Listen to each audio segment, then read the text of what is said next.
Alright, what's up guys? So, today what I wanted to talk about was buyers and sellers on Craigslist and the Facebook Marketplace, which is fairly kind of new, I guess. Um, and I wanted to go through like the different issues and my experience with, buying and selling through Craigslist and through the Marketplace on Facebook. So, the first thing I wanted to go over was Unclear Posts. There's some posts you'll run through. You're obviously trying to filter out through, whatever you're looking for. Let's say a set of rims, right? And you're kind of just going through all posts, and you just see like a picture. And sometimes people they're just fucking stupid, and they just have the picture of the item up, and they will have nothing else with it. Like, what? Why?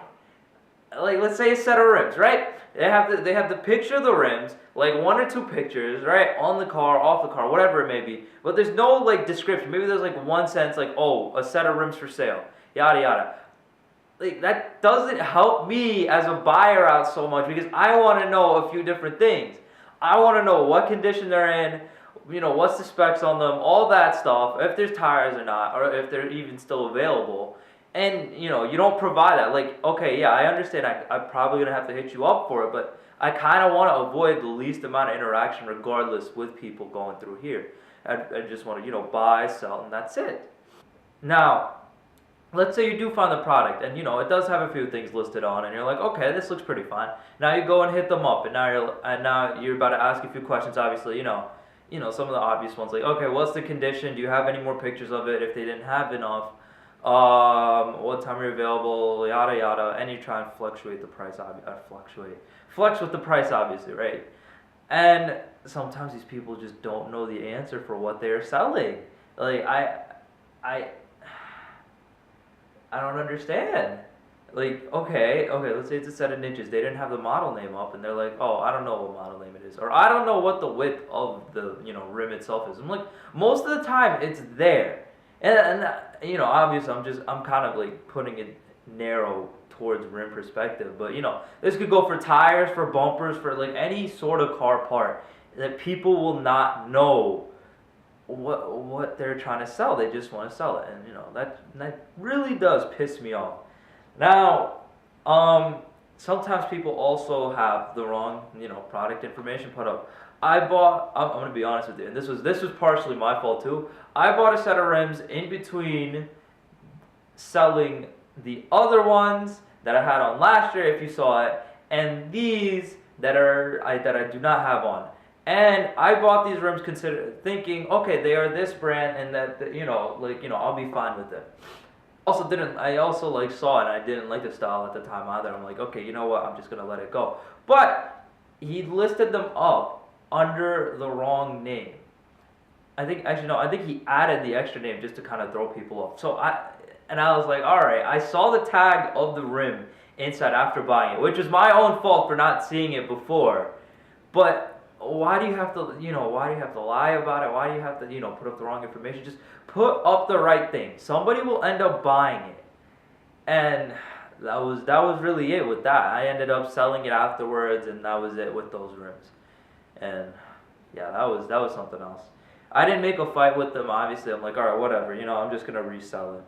Now, let's say now that's all that. Now let's say the product's right, all the information's right, you're good with the product. Now what's next? You gotta meet up with them, obviously, because hopefully they're in the nearby location. You're not actually asking for shipping, because I don't. Most of the times, most of these people are actually near you, and that's what you're kind of searching for, right?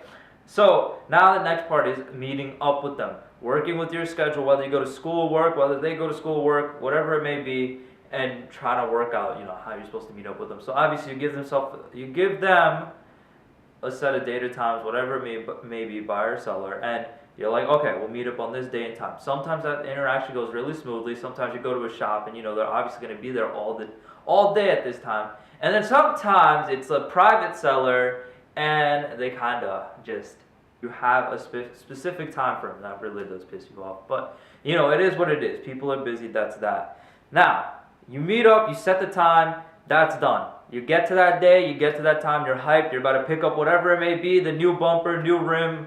Well, I don't want to say new, used but new for you, bumper, rim, tire, whatever it may be. And you get there, and they're like, okay, wait, this set amount of time. So in the last vlog that I had, we said the initial time of 3 that day.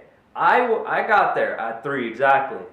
And this guy here, who I was buying the tire from, was like, oh, I'll be there in 10. I'm like, okay, whatever, 10 minutes, that's fine.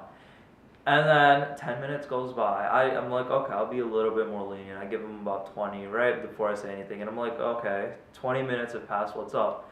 And he's like, oh, give me like 5 more minutes. Because he's like, oh, I have to go, from work to home to grab the tire. And I'm like, okay, whatever. I mean, you should have done that beforehand regardless.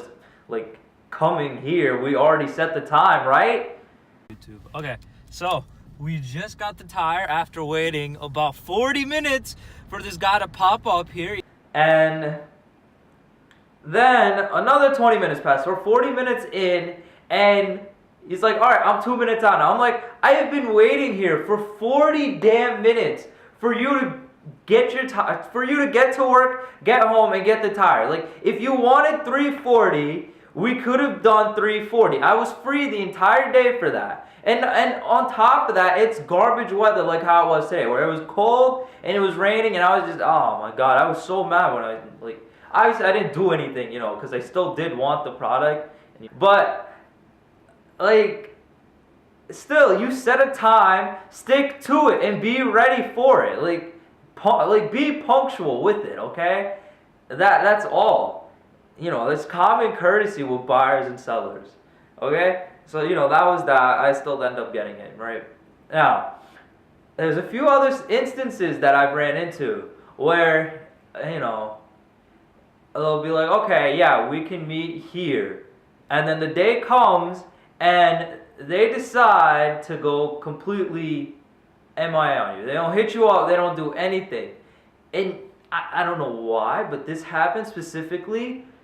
Or actually, let me rephrase that. This happens 99% of the time of the day you were supposed to interact, or not interact, but meet with them to buy or sell whatever you were supposed to get. And you were there and you were ready. Actually, you're not there. You're at home and you're kind of waiting for their reply, and they don't hit you up at all. And they flake on you basically. I've ran into this situation so many times with the other rims that people just decided the day of, oh, you know what, I don't want it. I'm just not going to hit them up for it. Why? If you were so interested to ask me all the questions and ask me all these questions about the products, all these different pictures, why on earth would you choose a day that we decide to meet up to just, completely flake on me? I don't understand that one bit. And, you could at least, some people, they'll give you the text like, oh, you know what, never mind. You're a little upset about it, but at least they told you so you could clear up the whole day.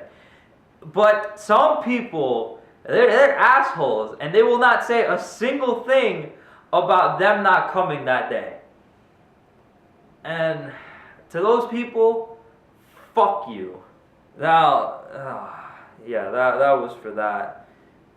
Now, I think flakers is the biggest issue for me. Now, on top of that, you're messaging, or not even that. Now, let me go through more of the seller perspective sort of things, where you put your product up for sale on one of these sites, obviously, and the first thing to come at you, or not even the first thing, sometimes you get lucky depending on what you have, is lowballers. Now, what's a lowballer? That is somebody who let's say you set the price for a set of rims with tires for about $650. This will be the person that will come at you and say, I will come pick them up today for $350. I put the selling price at $650 for a reason. I'm not letting go of a product for literally, what is that? Is that half?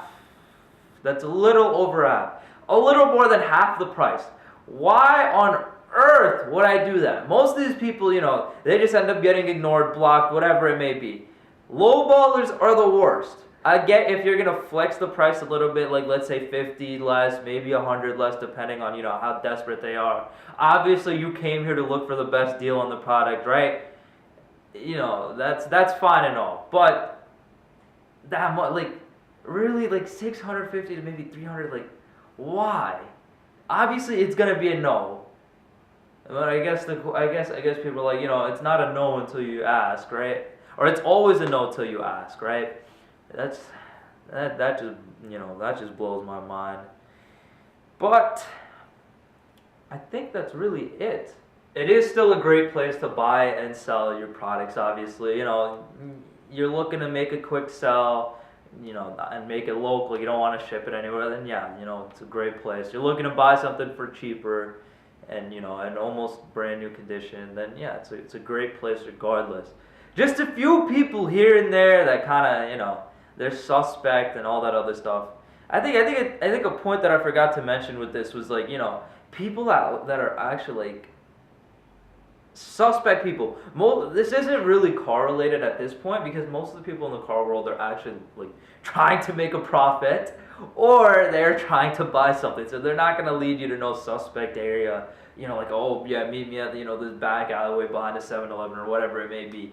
Yeah, most of the times it's an open area, and obviously those rules apply where you want to meet them in an open area and try not to screw yourself like that.